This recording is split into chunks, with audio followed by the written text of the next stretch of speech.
আগের ক্লাসে আমরা শুরু করেছিলাম শ্রীপান্তের লেখা হারিয়ে যাওয়া কালিকলম। সেখানে আমরা দেখেছি উনি সংবাদপত্রের অফিসে কাজ করেন, লোকে বলে লেখালেখির অফিস, কিন্তু লেখা বলতে আমরা যে কালিকলমের ব্যবহার বুঝি, অফিসে কালিকলমের ব্যবহার নেই। তার পরিবর্তে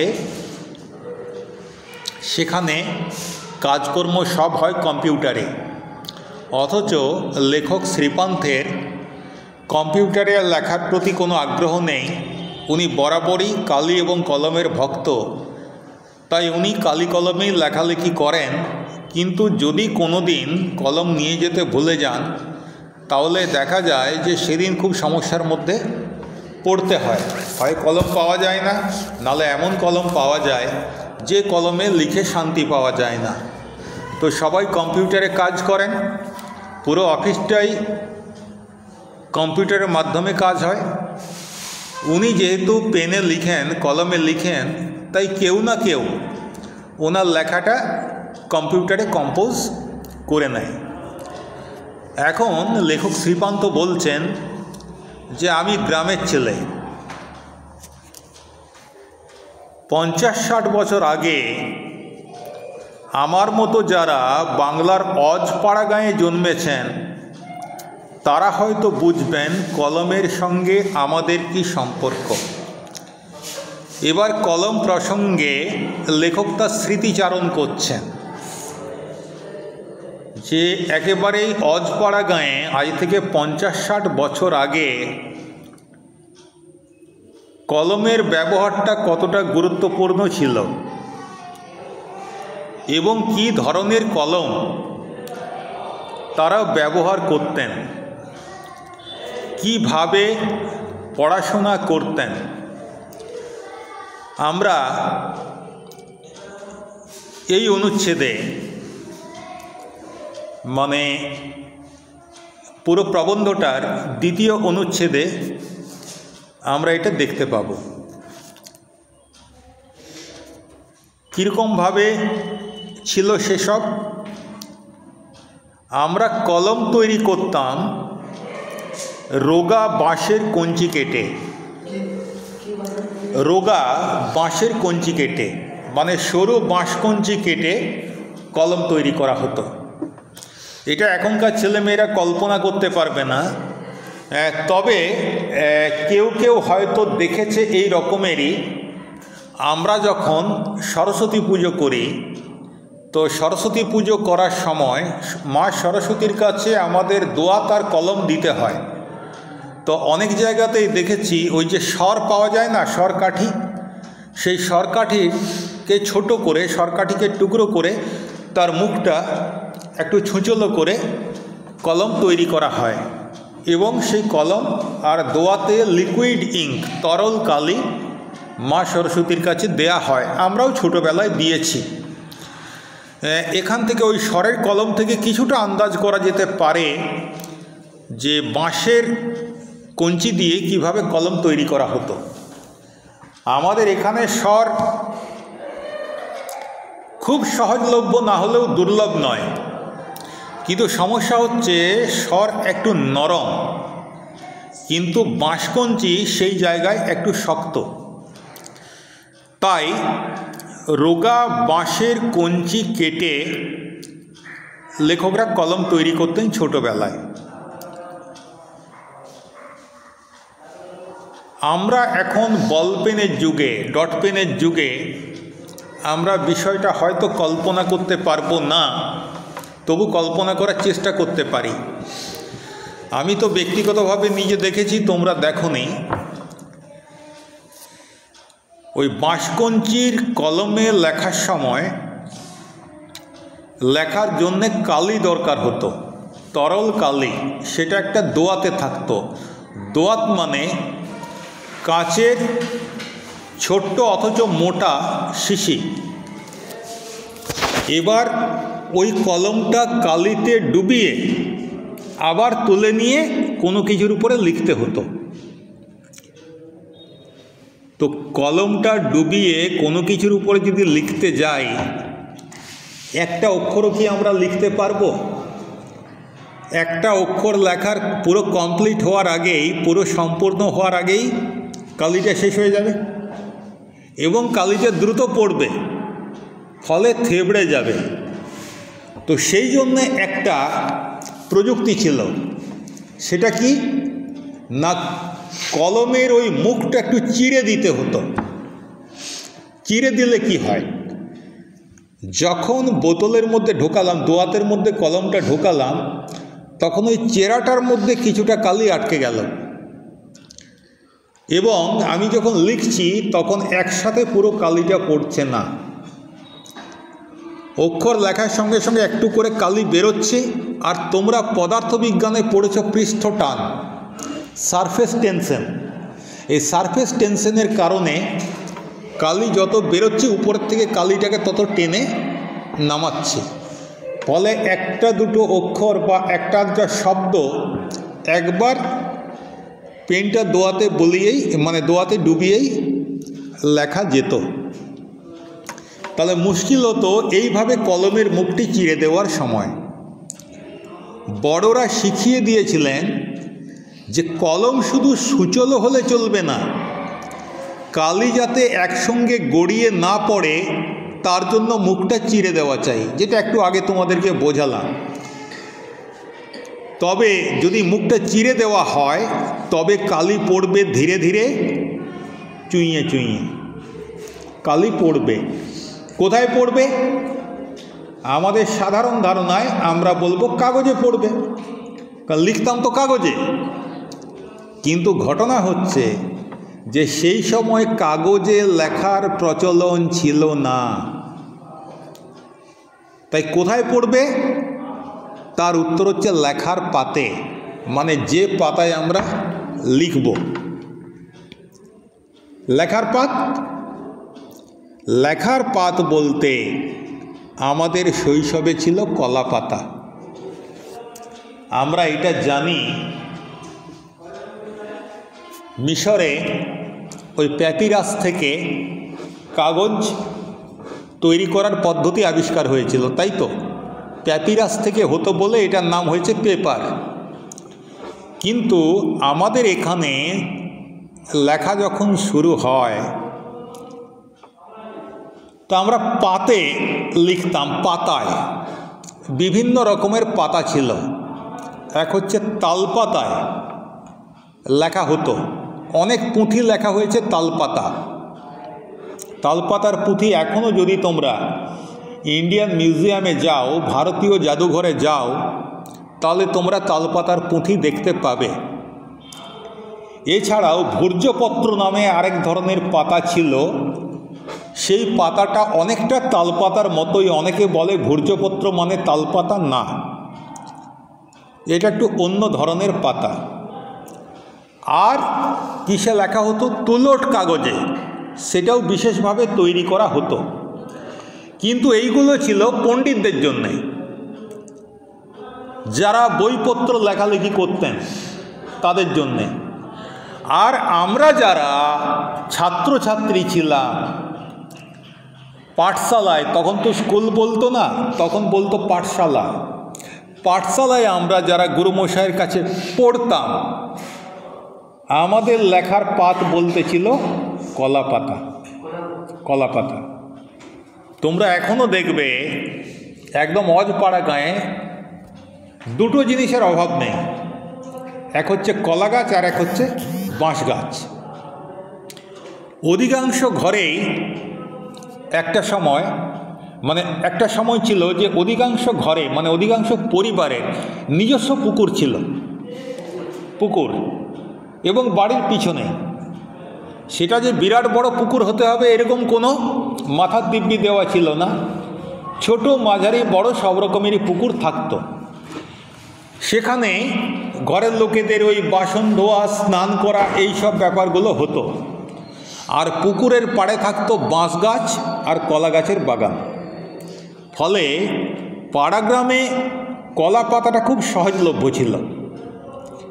সেই জন্য লেখার কাজে কলম হিসেবে ব্যবহার করা হতো বাঁশকঞ্চির কলম, আর কাগজ হিসেবে ব্যবহার করা হতো কলা পাতা। কিভাবে ব্যবহার করা হতো? না কলা পাতা কেটে কাগজের মতো সাইজ করে নিয়ে আমরা তাতে হোম টাস্ক করতাম। কলা পাতা মানে পুরো কলা পাতাটা কেটে নিয়ে চলে গেলাম গুরুমশাইয়ের কাছে, না, এরকম নয়। কলা পাতাগুলোকে চৌকো করে কেটে নেওয়া হতো এবং সেগুলিকে বান্ডিল করে নিয়ে যেতাম স্কুলে। বান্ডিল করে, কলা পাতা তো আর ভাঁজ করতে পারি না, ভাঁজ করলে তো ভেঙে যাবে, তাই গোল করে বান্ডিল করে নিয়ে যেতে হতো। তাহলে পাঠশালায় গুরুমশাই আগের দিন কিছু কাজ করিয়েছেন, এরপরে ঘরে হোম টাস্ক দিয়েছেন, গৃহকার্য। এই ছেলেমেয়েরা ওই গৃহকার্য করত বাঁশকঞ্চির পেন আর কলা পাতা দিয়ে। তাহলে কলা পাতার উপর তাদের হোম টাস্কের লেখাটা থাকতো, বান্ডিল করে নিয়ে তারা যেত পাঠশালায়। এবার গুরুমশাই দেখে বুঝে আড়াআড়িভাবে এক টানে তা ছিঁড়ে ফেরত দিতেন পড়ুয়াদের, মানে ছাত্রছাত্রীদের। এখন তোমরা হোম টাস্ক দেখাও, গৃহকার্য দেখাও, খাতায় দেখাও, আমরা সেখানে ডট পেন দিয়ে টিক চিহ্ন বা ক্রস চিহ্ন দিয়ে দিই। কোথাও ভুল হলে সেখানটা হয়তো তার নিচে একটা দাগ টেনে দিই। কিন্তু তখনকার দিনে গুরুমশাইরা কী করতেন, হোম টাস্কটা দেখে নিলেন, ভুল যদি হয় কোথায় কি ভুল হয়েছে বলে দিলেন, শাসনও করতেন, তখন প্রচণ্ড শাসন ছিল। আর দেখা হয়ে যাওয়ার পরে ওটা আড়াআড়িভাবে ছিঁড়ে দিতেন, মানে দেখা হয়ে গেল তোমার। এবার ওইটা কি করব, ওই পাঠশালায় ফেলে দিয়ে আসবো? নোংরা হবে তো। ফিরে আসার সময় আমরা পথের পাশে কোনো পুকুরে সেইগুলোকে ফেলে দিয়ে আসতাম। আচ্ছা, পুকুরে কেন ফেলতাম? এটার একটা কারণ আছে। যদি আমরা পুকুরে না ফেলে এখানে ওখানে ফেলি, যেটা লিখেছেন, বাইরে ফেললে গরু খেয়ে নিলে অমঙ্গল। পুকুরে ফেলছি, পুকুরে তার গরু নেমে ওটা খেতে যাবে না। কিন্তু যদি রাস্তাঘাটে ফেলে দিই তাহলে গরু, একটা কথা আছে, ছাগলে কি না খায় পাগলে কি না বলে, গরুও মোটামুটি সর্বভোগ, যা পায় সবই খেয়ে নেয়, বিশেষ করে কচি কলা পাতা। গরু খেয়ে নিতে পারে। আর ছোটোবেলা থেকে শেখানো হয়েছে গরু যদি খেয়ে নেয় তাহলে ভীষণ অমঙ্গল, ওই জন্যেই ফেলা চলবে না। দেখো, এবারে গরু খেয়ে নিলে অমঙ্গল হয় কি হয় না সেটা আমি জানি না, আর জানার কোনো প্রয়োজনও নেই। সরস্বতী পুজোর আগে আমরা কুল খেতাম না। সরস্বতী পুজোর আগে কুল খেলে নাকি মা সরস্বতী রাগ করেন, লেখাপড়া হয় না। এখন সরস্বতী পুজোর আগে কুল খেলে মা সরস্বতী রাগ করেন কিনা সেটাও জানি না। কিন্তু এই যে বিশ্বাস, এই বিশ্বাসটা আমি সমর্থনও করতে চাই না, কারো এই বিশ্বাস ভাঙতেও চাই না। ভাঙতে না চাওয়ার পিছনে কারণ হচ্ছে এটাই উদাহরণ। এর মধ্য দিয়ে এই যে গরু যদি কলা পাতা খেয়ে নেয় তাহলে অমঙ্গল, এই কথাটার মধ্য দিয়ে ছেলেমেয়েদেরকে পরিষ্কার পরিচ্ছন্নতার শিক্ষা দেওয়া হয়েছে। ছেলে কি করবে? রাস্তায় ফেলবে কিংবা পাঠশালায় ফেলে দিয়ে আসবে বাইরেটায়, যেমন আমাদের ছেলেমেয়েরা করে। পরীক্ষার পরে আমরা দেখি পুরো হল জুড়ে কী সব কাগজ টাগজ পড়ে আছে। আর যদি হলে না পাওয়া যায় দেখবো বাইরে বাথরুমে কাগজ টাগজ পড়ে আছে। তো যাই হোক, ভালো নয় সেটা, যদিও কেন করে ছেলেমেয়েরা জানি না,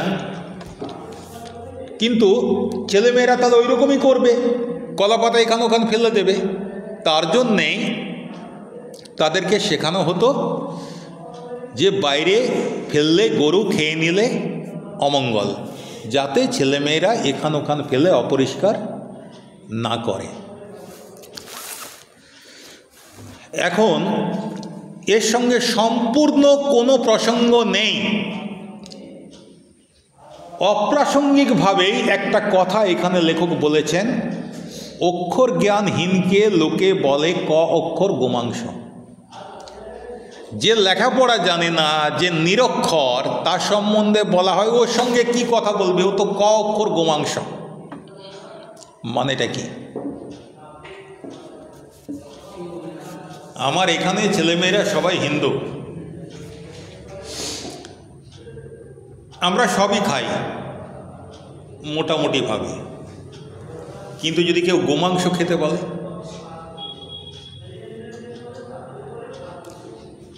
প্রথমে কি করব? প্রথমে টেনে একটা চড় মারবো, হ্যাঁ কি না? তাই তো? তারপরে বাকি কথাবার্তা হবে, যা কথাবার্তা হওয়া। অর্থাৎ গোমাংস ভোজন আমাদের কাছে মহাপাপ। তো গোমাংস যেমন আমাদের কাছে পরিত্যাজ্য, পরিত্যাগের যোগ্য, গ্রহণযোগ্য নয়, একজন অশিক্ষিতের কাছে ক অক্ষরটাও মানে ক অক্ষর মানে ক অক্ষর নয়। একটা অক্ষরের উদাহরণ হিসেবে বলা যায়, ক অক্ষরটা হলো ব্যঞ্জন বর্ণের প্রথম অক্ষর, যে ওটুকু পর্যন্ত তার কাছে পরিত্যাজ্য, সেটুকুও সে শেখেনি। এই জন্যেই অশিক্ষিত মানুষজনকে বিদ্রুপ করে বলা হয়, আর ওর কথা বলেই না, ওটা একটা ক অক্ষর গোমাংস, ঠিক আছে, এভাবে বলা হয়। এবার হঠাৎ করে অপ্রাসঙ্গিক এই কথাটাকে কেন এখানে নিয়ে এলেন, তার একটা উত্তর আছে, এবং সেটা হচ্ছে এখানে গরুকে অক্ষর খাওয়ানোও নাকি পাপ। যেমন গো মাংস খাওয়াটা পাপ, সেরকম গরুকে অক্ষর খাওয়ানোটাও পাপ। তোমার লেখা কোনো অক্ষর বা শব্দ বা বাক্য যদি খেয়ে নেয় গরুতে, তাহলে তোমার মহাপাপ হবে। এটা সত্যি বা মিথ্যা এই জায়গায় না গিয়ে আমি বলবো এটা ছিল তখনকার দিনের বিশ্বাস, ঠিক আছে। আর কেন এই ধরনের বিশ্বাস ছিল তার কারণটা আমি ব্যাখ্যা করলাম। তাহলে আমরা এখানে পেলাম কিভাবে কলম তৈরি হতো আর কিভাবে কাগজ তৈরি হতো। কাগজ মানে কাগজ নয়, মানে যাতে লিখবো সেটা কিভাবে তৈরি হতো। তা জানলাম কলম তৈরি হতো বাঁশকঞ্চি দিয়ে। এর সবচাইতে কঠিন জায়গাটা ছিল কি করে ডগাটা চেরা হবে, সেটা বড়দের কাছে শিখে নিতে হতো। আর লেখার পত্র ছিল, পাতা ছিল কলা পাতা। হোম টাস্ক দেখানো হতো, দেখানো হওয়ার পর গুরুমশাই ছেড়ে ফেরত দেওয়ার পর পুকুরে ফেলে দেওয়া হতো। এইটুকু আমরা জানলাম। কিন্তু আরেকটা গুরুত্বপূর্ণ বিষয় বাকি রয়ে গেল, লিখতাম কি দিয়ে? কলম দিয়ে তো লিখতাম, কলমটা লেখার অস্ত্র, কিন্তু লেখাটা হবে কি দিয়ে? জল দিয়ে, দুধ দিয়ে তো আর হয় না। তা লেখার জন্য কালি দরকার। কালি কোথায় পেতাম? কালিটাও আমরা তৈরি করতাম নিজেরাই, নিজেরা কালি তৈরি করা হতো। অবশ্য মা, পিসি, দিদিরাও সাহায্য করতেন।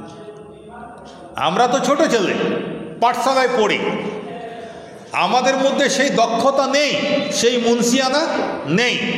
কিন্তু এখনকার দিনের ছেলে মেয়েদের মতো ওই যে সকালে ঘুম থেকে উঠিয়ে তাকে জামাটি পরিয়ে দেয়া, জুতোটি বেঁধে দেয়া, পরিয়ে জুতো মোজা পরিয়ে দেয়া, স্কুল ব্যাগটি গুছিয়ে দেয়া, দিয়ে ব্যাগটি দিয়ে দেয়া, সঙ্গে জলের বোতল দিয়ে দেয়া, এই যত্ন আত্মি আগেকার দিনে ছেলেমেয়েরা পেত না।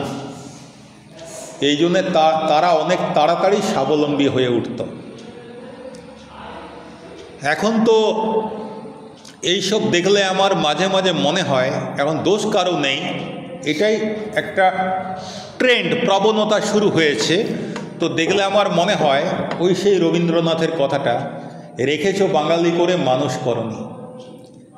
যে যদি ক্লাস 4, 5, 6 পর্যন্ত যদি এখনো পর্যন্ত শিশুকে মা সাহায্য করে দেয় স্কুলে যাওয়ার জন্যে, তাহলে সেই শিশু কবে সাবালক হবে, নিজে কবে কাজ করতে শিখবে? যাই হোক, ওটা অন্য প্রসঙ্গ।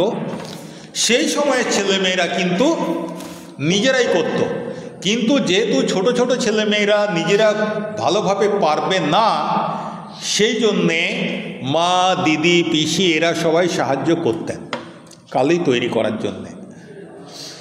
তো ভালো কালি কি করে তৈরি হয়, তার জন্য একটা ফর্মুলা ছিল, সূত্র। সেটা কি? তিল ত্রিফলা শিমুল ছালা, ছাগ দুগ্ধে করি মেলা, লৌহ পাত্রে লোহায় ঘষি, ছিঁড়ে পত্র না ছাড়ে মসি। মসি মানে কালি। কালি কিভাবে কালি তৈরি করব? তিল ত্রিফলা শিমুল ছালা, ভালো করে বোঝো। তিল, ত্রিফলা আর শিমুল গাছের ছাল। ত্রিফলা কি কি? হরিতকি, আমলকি, বহেড়া। তাহলে কি কি লাগতো?